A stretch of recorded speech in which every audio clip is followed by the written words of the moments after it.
Assalamualaikum warahmatullahi wabarakatuh. Ki Hajar Dewantara, pengarang Harjana HP, penerbit Grasindo Gramedia Widya Sarana Indonesia. Ki Hajar Dewantara semasa kecilnya bernama Raden Mas Suwardi Suryaningrat. Ia lahir di Yogyakarta 2 Mei 1889. Ayahnya bernama Pangeran Suryaningrat, putra sulung Adipati Paku Alam III. Ibunya seorang putri Keraton Yogyakarta yang mewarisi darah seorang wali, Sunan Kalijaga.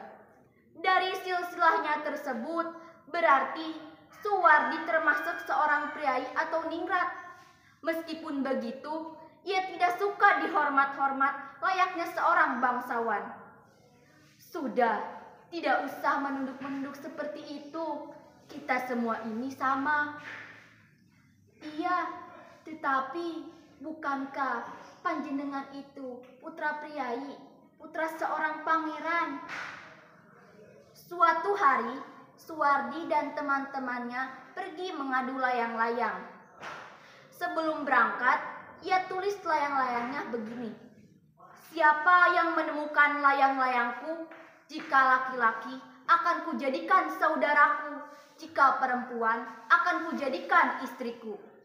Teman-temannya yang dapat membaca dan menulis pasti tertawa.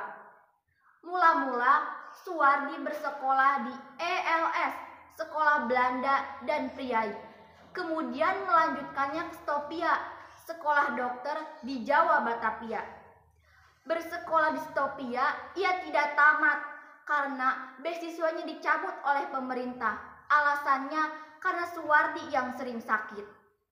Setelah berhenti di Stopia, ia bekerja berpindah-pindah. Mula-mulanya bekerja di pabrik gula di Kalibogor, Jawa Tengah, kemudian ke apotek. Pada saat itu, Suwardi sedang sibuk-sibuk menulis karangan surat kabar yang berjudul The Express. Atas ajakan Douwesdekker, Suwardi diajak pindah ke kota Bandung, Jawa Barat. Douwesdekker adalah seorang Indo.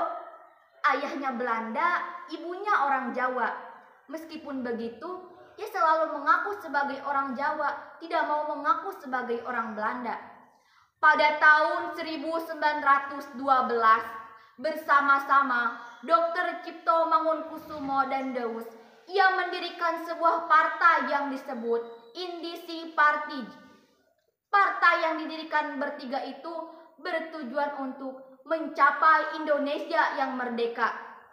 Semboyan yang terkenal pada saat itu, "Rawe rawe rantas, malang malang putung." Artinya, tidak ada satupun iman akan hancur musnah. Apa saja yang menghalangi akan diterjangi oleh semboyan itu, tidak hanya di mulut, tapi benar dilaksanakan. Para tokoh partai akan segera bertindak ketika ada peristiwa yang menyinggung harga diri bangsa. Pada tahun 1913, para pembesar tokoh Belanda mengadakan perayaan. Perayaan itu untuk memperingati 100 tahun kemerdekaan kerajaan Belanda dari penjajahan Prancis. Rakyat pribumi harus ikut hadir. Tentu saja rencana tersebut menyinggung perasaan dan membuat para tokoh pribumi marah. Karena marah, Suwardi menulis surat yang berjudul "Seandainya Aku Seorang Belanda". Tulisan tersebut berbunyi begini: "Andaikan aku seorang Belanda, aku tidak akan pernah mengadakan perayaan di negeri yang sedang kami jajah. Pertama, kami harus memberikan perayaan kepada rakyat yang sedang kami jajah. Kemudian baru mengadakan perayaan kami sendiri. Cintailah kemerdekaan karena rakyatnya merdeka, bebas dari penjajah." Akibat kencaman, kritikan dan sindiran itu, pada bulan September 1813, Dr. Cipto Mangunkusumo, Douwesdekker, dan Suwardi bersama istri dihukum. ia dibuang ke negeri Belanda. Di negeri Belanda, ia hidup dengan uang pas-pasan. Untuk memenuhi kebutuhan sehari-harinya, Suwardi dan istrinya bekerja apa saja. Surtatina yang memang tertarik dengan dunia pendidikan, ia menyarankan kepada suaminya untuk berpindah ke bidang pendidikan saja. Berjuang kepada negara tidak hanya lewat bidang politik saja, tetapi juga dapat melalui bidang pendidikan, Kang Mas. Iya, memang benar. Banyak cara untuk mengabdi kepada negara dan bangsa. Nah, itulah Kang Mas, mengabdi lewat bidang pendidikan saja. Mengabdi lewat bidang politik membuat mudah sekali marah, apalagi kalau menghadapi Hindia di negeri kita. Akhirnya, Suwardi menuruti permintaan istrinya. Ia bersekolah guru di Belanda dan mendapatkan ijazah. Pada tahun 1919, Suwardi kembali ke Indonesia setelah 6 tahun dibuang ke negeri Belanda.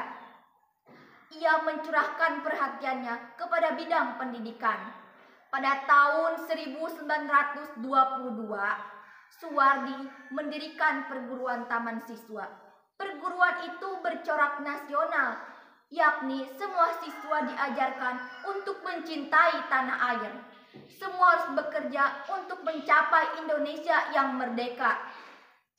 Ajaran taman siswa itu bertumbuh pada tumbuh-menerus sistem yang disebut sistem Among, yakni anak bebas mengembangkan bakatnya. Suwardi yang kemudian bernama Ki Hajar Dewantara mengajarkan ajarannya yang cukup terkenal. Ajaran tersebut berbunyi, Ing ngarso sung tulodo, ing madio mangun karso, tuturi handayani.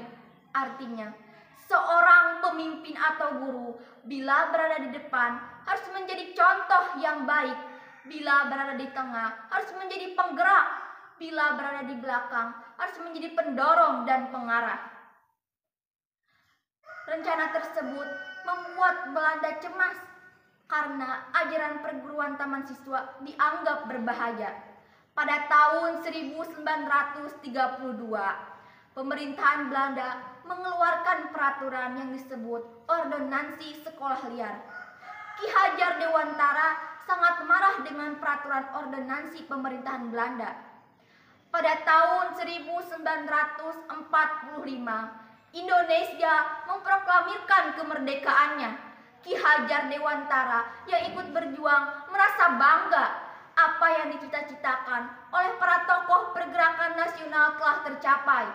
Ia diangkat sebagai Menteri Pendidikan, Pengajaran, Kebudayaan Republik Indonesia yang pertama.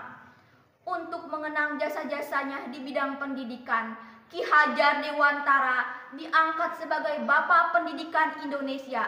Kemudian hari lahirnya 2 Mei diperingati sebagai Hari Pendidikan. Ki Hajar Dewantara wafat pada tahun 1959 di Yogyakarta. Jenazahnya dimakamkan di Makam Wijaya Brata, yaitu makam keluarga Taman Siswa.